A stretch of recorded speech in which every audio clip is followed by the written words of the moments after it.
तो प्रधानमंत्री इतना झूठ बोलते हैं, शाह इतना झूठ बोलते हैं।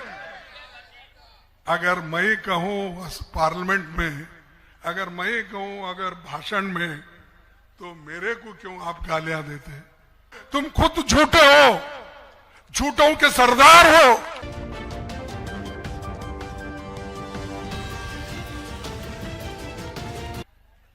दो 2014 में क्या बोले? भाइयों बहनों, मैं अगर मुझे प्रधानमंत्री बनाए तो प्रधानमंत्री बनने के बाद मैं ये जो काला धन है बाहर रखे हैं विदेश में, वो पूरा काला धन लाके आपको 15-15 लाख दूंगा। मिला 15 लाख आपको? नहीं मिला। प्रधानमंत्री झूठ बोलते हैं, झूठ बोलते हैं। ये मुझे तो ऐसा शक लग रहा है, ऐसा आदमी प्रधानमंत्री इस देश का जो बोलता है वो करेगा। नहीं मिला बोल के आप बोल रहे हैं, मेरे को ताजुब हो गया। 15 लाख नहीं मिला, ये झूठ है ना? झूठ है। तो एक झूठ लिख लो। फिर मैं अगर झूठ बोला तो आप सब लोग क्या बोलते हैं? बीजेपी के और दूसरे लोग क्या बोलते? खरगे साहब ऐसा बोल के गए, लेकिन अब कुछ समझ में आया ये झूठ है।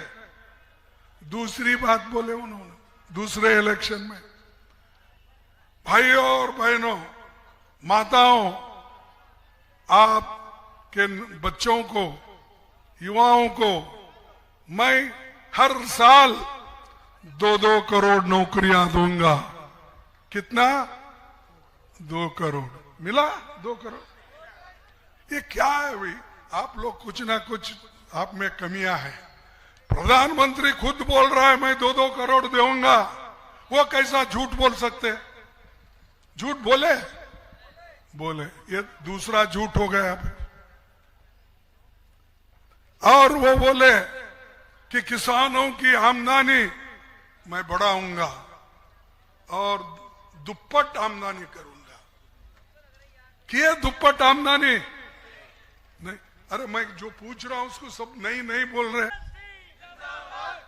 हाँ, ये दिक्कत है कि जो उन्होंने नहीं किया, जब हम लोगों के सामने जाके कहते हैं तब नौजवान लोग भी बहुत गुस्से में रहते थे। जब उनको 2 करोड़ नौकरी नहीं मिली, 15 लाख रुपए नहीं मिला, किसान की आमदनी नहीं बढ़ी, तब से वो बोले कि ये सब झूठ बोल रहे। अब उनको मालूम हुआ। हम अगर कहते कांग्रेस वाले, देखे नहीं बहुत अच्छा काम कर रहा है मोदी, अब जीएसटी, गरीब लोग, छोटे मोटे दुकानदार हैं, छोटे मोटे कारखाने हैं, उनको भी उन्होंने सताया। उनको भी उन्होंने कहा तुम्हारे मुद्रा स्कीम में मैं इतना लोन दूंगा, आप लाखों लोगों को काम पे लगाएंगे। हुआ ऐसा? लाखों लोगों को काम मिला? मैं जो पूछ रहा हूं उसको नहीं बोले तो कैसा? कुछ तो किया होगा ना काम? कुछ नहीं। एक क्या है, देखो इन्हों चोरी भी कैसा करते हैं।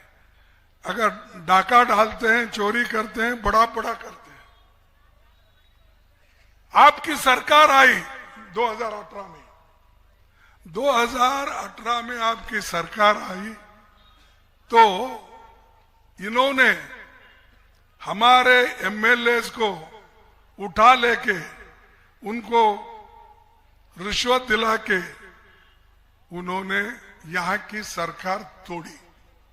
यानी हमारी सरकार की चोरी हो गई और ये लोग चोरी करके जाके ये आज ये सरकार है। ये तो चोरों की सरकार ही है। फिर ये मैं नहीं बोल रहा हूं, आप ही बोले कि आपके पास लोग उधर भाग गए, उनको रिश्वत दिए, देकर यहां सरकार चौहान साहब बनाए, तो ये चोरी हो गई ना। अगर मैं बोले तो क्या है भाई, गुस्सा क्यों आना आपको? ये सब आप ही के हैं जुमले।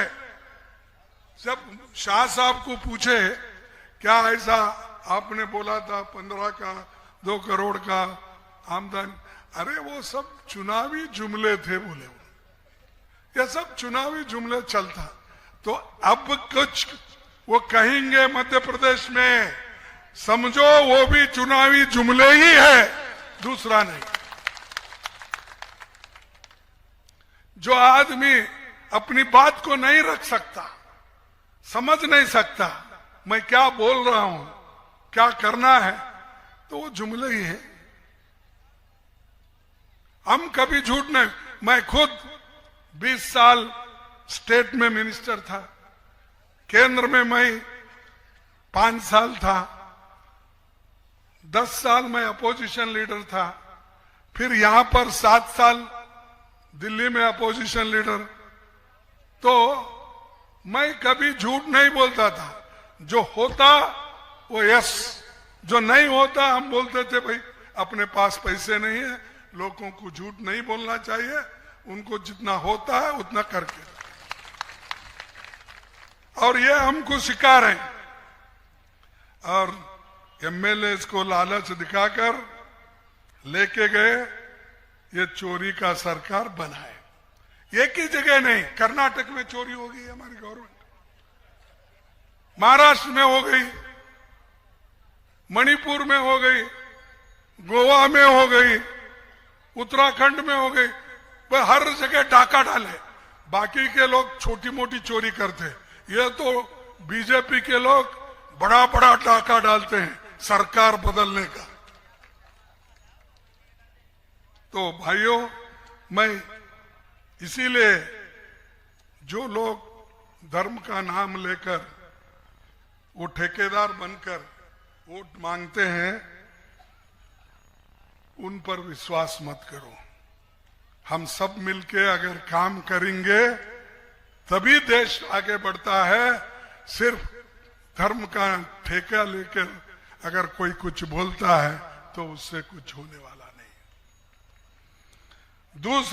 तीसरी बात, ये भगवान को भी नहीं छोड़े भैया।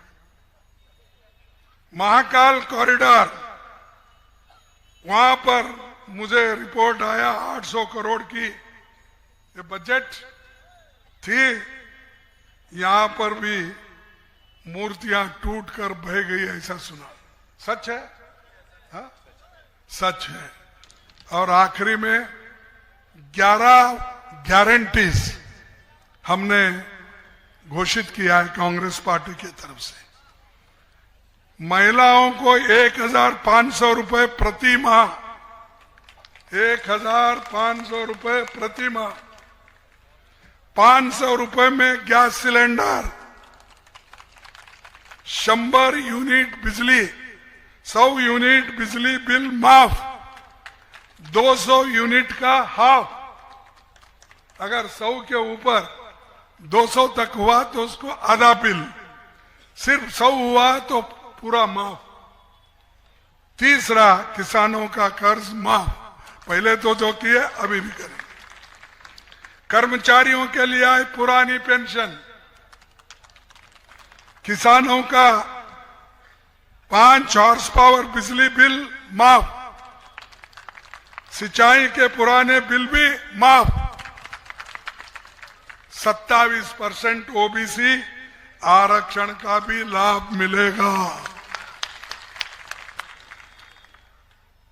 12 घंटे सुनिश्चित सिंचाई बिल बिजली, यानी 12 घंटे अनइंटरप्टेड, यानी सतत चलेगा बिजली।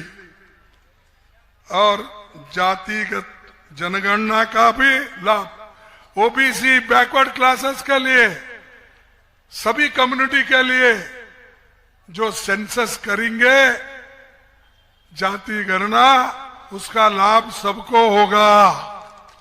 चंद लोग भड़का रहे कि देखो तुमको फायदा होता, उनको सबको फायदा होता। कि एक मासी हालत क्या है, बैकवर्ड की मासी हालत क्या है, उसके पास कितना जमीन है, उसके लोग कितने पढ़े लिखे हैं, कितने डिग्रियां हासिल किए, ऐसे सब कम्युनिटी के आते। बैकवर्ड क्या आते हैं? एससी के, एसटी के, अपर कास्ट के, सब क्या आते हैं।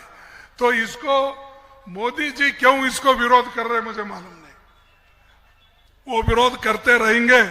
अगर हमारी गवर्नमेंट आई तो हम ये जरूर करेंगे। और ये खासकर जो सेंट्रल के है वो तो मैं अलग रखूंगा, लेकिन यहाँ 27 ओबीसी आरक्षण का लाभ तुमको होगा। जो किसान आंदोलन के मुकदमे आप लोगों के ऊपर है वो पूरा हम वापिस निकाल लेंगे। जितने भी लोगों के ऊपर केसेस है वो वापिस लेंगे। तो इसलिए अब देर बहुत हो गई है। मैं एक शेर बोलूंगा और मेरे भाषण को समाप्त करूंगा।